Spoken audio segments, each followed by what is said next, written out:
నమస్తే, welcome to the పేట్రేట్. ప్రస్తుతం దేశమంతా కచ్చతీవు ద్వీపంపై చర్చ నడుస్తుంది.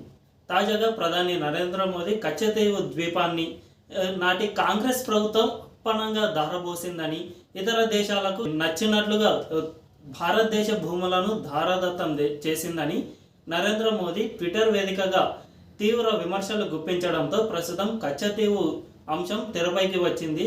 తాజాగా అన్నామలై, ఎవరైతే తమిళనాడు బీజేపీ అధ్యక్షుడు అన్నామలై ఉన్నారో ఆయన తాజాగా ఒక ఆర్టీఐ రిప్లై దాఖలు చేశారు. ఈ ఆర్టీఐకి సమాధానంగా కచ్చతీవును నెహ్రూ అంతగా ఆలోచించలేదని, అది అసలు మన దేశానికి అవసరం లేదు అనే విధంగానే నెహ్రూ భావించేవారని, ఆ తర్వాత ఇందిరాగాంధీ హయాంలో ఆ దీవిని శ్రీలంకకు ఇచ్చేశారని ఆర్టీఐ రిప్లైలో పేర్కొన్నారు.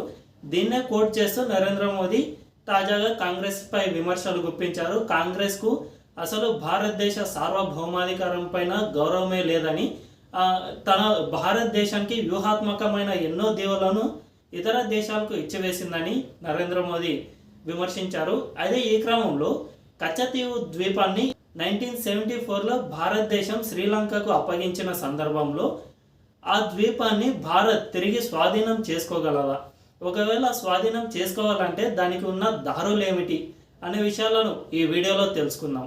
కచ్చతీవు ద్వీపాన్ని మనం స్వాధీనం చేసుకోవాలి అంటే ముందుగా దాని చరిత్ర తెలుసుకోవాల్సిన అవసరం ఉంది. కచ్చతీవు ద్వీపం 1974కు ముందు వరకు మన భారతదేశానికి చెందినదే అని ఆధారాలు ఉన్నాయి. నాటి రామనాథపురం రాజు అయిన వ్యక్తికి కచ్చతీవు ద్వీపంలో ఉన్న కొన్ని చెట్లకు, అంటే ఆ అడవికి సంబంధించి పన్నులు కట్టేవారని బ్రిటిష్ ప్రభుత్వం చెబుతూ ఉంది. అంటే బ్రిటిష్ ప్రభుత్వం భారతదేశంలో ఉన్న సమయంలోనే ఈ కచ్చతీవు ద్వీపంపై శ్రీలంకకు భారత్కు మధ్య వివాదాలు రగిలాయి. శ్రీలంక ఒకానొక సర్వేలో ఈ కచ్చతీవు తమ దేశంలోనిదే అని సర్వేలో చెప్పడంతో నాటి బ్రిటిష్ ప్రభుత్వం కూడా దీన్ని తిరస్కరించింది. అది ముమ్మాటికి భారత్లో భాగమే అని నాటి బ్రిటిష్ ప్రభుత్వం, ఆ ప్రభుత్వకు సంబంధించిన గెజెట్లు కూడా చెబుతూ ఉన్నాయి. అయితే చరిత్రను చూసుకుంటే ఈ కచ్చతీవు ద్వీపం భారతదేశానికి చెందినది. కానీ ఎప్పుడైతే భారతదేశానికి స్వాతంత్రం వచ్చిందో మొట్టమొదటిసారిగా భారతదేశానికి నెహ్రూ ప్రధానమంత్రిగా అయ్యారో అప్పటి నుంచి ఈ కచ్చతీవు ద్వీపంపై భారత్ అంటే నెహ్రూ ఈ ద్వీపం మనకు ఎందుకు అవసరం కాదు, దీన్ని మనం వదిలేసుకోవడమే మంచిది, దీంతో శ్రీలంక అంటే ఈ ఒక్క ద్వీపం వల్ల శ్రీలంకతో మనకు వివాదాలు ఎందుకు, దాన్ని వదిలేస్తే అటు పోతుంది కదా అనే విధంగా నెహ్రూ వ్యవహరించారు. ఆ నెహ్రూ తర్వాత ప్రధానమంత్రిగా అయిన ఇందిరాగాంధీ ఈ ద్వీపాన్ని ఏకంగా శ్రీలంకకు అప్పగించేస్తూ 1974లో నాటి శ్రీలంక ప్రధానితో ఒక ఒప్పందం కుదుర్చుకున్నారు. ఈ ఒప్పందంలో భాగంగానే కచ్చతీవు ద్వీపం శ్రీలంకకు వెళ్ళిపోయింది. అయితే అప్పటి వరకు అక్కడ చేపలు పట్టుకోవడానికి, అంటే ఆ ద్వీపం తీరంలో చేపలు పట్టుకోవడానికి భారత మత్స్యకారులకు, అంటే తీరాన ఉన్న తమిళనాడు ప్రజలకు వీలు ఉండేది. అంటే ఒక 1974లో ఈ ద్వీపాన్ని ఇందిరాగాంధీ ఒప్పందంలో భాగంగా శ్రీలంకకు ఇచ్చేసినా కూడా అక్కడ చేపలు పట్టుకోవడానికి, అదేవిధంగా జాలర్లు చాలా దూరం ప్రయాణించి ఉంటారు కాబట్టి ఆ ద్వీపం తీరాన తమ బోట్లను డాక్ చేయడానికి, అంతేకాకుండా వలలను ఆరబెట్టడం, ఇటువంటి వాటికి అనుమతి ఉండేది. కానీ ఎప్పుడైతే ఎల్టీటీ ఉద్యమం శ్రీలంకలో మొదలైందో అప్పుడే శ్రీలంక తమిళులను పూర్తిగా విస్మరించడం, అంటే వారిని తన దేశంలో రాకుండా పూర్తిగా అడ్డుకోవడం ప్రారంభించింది.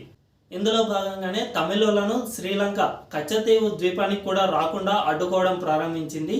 అయితే 2008లో మొట్టమొదటిసారిగా తమిళనాడు ప్రభుత్వం, అంటే నాటి తమిళనాడు ప్రభుత్వం జయలలిత సీఎంగా ఉన్నారు. జయలలిత సీఎంగా ఉన్నప్పుడు ఒక కీలకమైన పిటిషన్ను సుప్రీంకోర్టులో దాఖలు చేశారు. ఈ పిటిషన్లో ఏమని చెప్పారంటే, ఏదైనా భారతదేశానికి చెందిన భూభాగాన్ని ఇతర దేశాలకు అప్పగించాలంటే దానికి రాజ్యాంగ సవరణ తప్పనిసరి అని సూచించారు. అంటే రాజ్యాంగ సవరణ లేనిదే ఏ భూభాగాన్ని కూడా ఇతర దేశానికి అప్పగించకూడదు అన్నది మన రాజ్యాంగంలో ఉంది. కానీ 1974లో ఇందిరాగాంధీ ఈ కచ్చతీవు ద్వీపాన్ని అటు శ్రీలంకకు అప్పగించేటప్పుడు ఎటువంటి రాజ్యాంగ సవరణ చేయలేదు.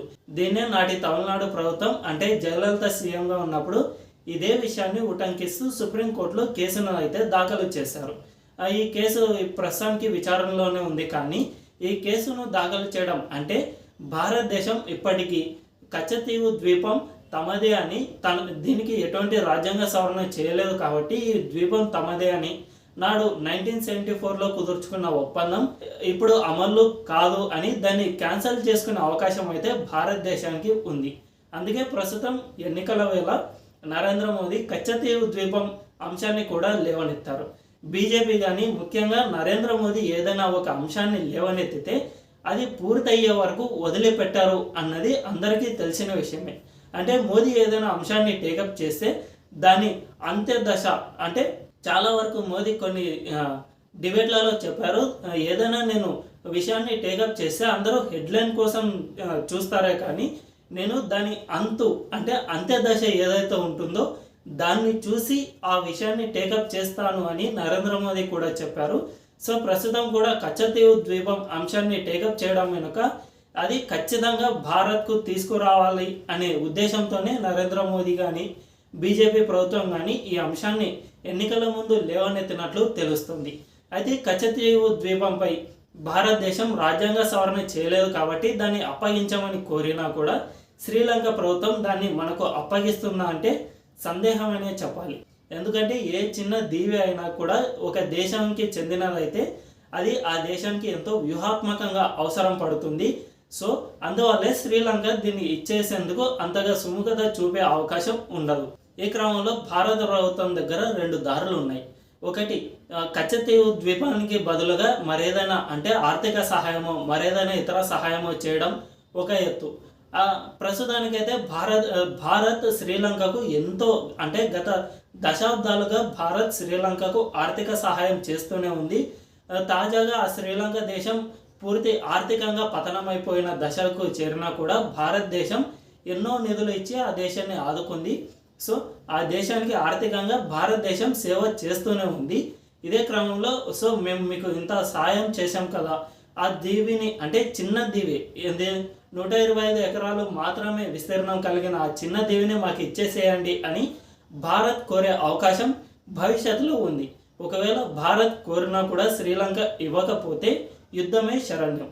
2014లో సుప్రీంకోర్టు అంటే జయలలిత సుప్రీంకోర్టులో పిటిషన్ వేసిన దానిపై విచారణలో భాగంగా నాడు ప్రభుత్వ సొలిసిటర్ జనరల్ ముకుల్ రోహత్గి చెప్పిన విషయం ఏమిటంటే ఈ కచ్చతీవు ద్వీపాన్ని భారత్ స్వాధీనం చేసుకోవాలంటే శ్రీలంకతో యుద్ధమే చేయాల్సి ఉంటుంది అని చెప్పారు. సో శ్రీలంక కనుక ఈ ద్వీపాన్ని భారత్కు అప్పగించడానికి ఒప్పుకోకపోతే ఆ దేశంతో యుద్ధం చేసైనా కూడా భారత్ దాన్ని స్వాధీనం చేసుకునే అవకాశం ఎంతైనా ఉంది. ఎందుకంటే ఆ దీవికి ఉన్న వ్యూహాత్మక అవసరాలు అటువంటివి.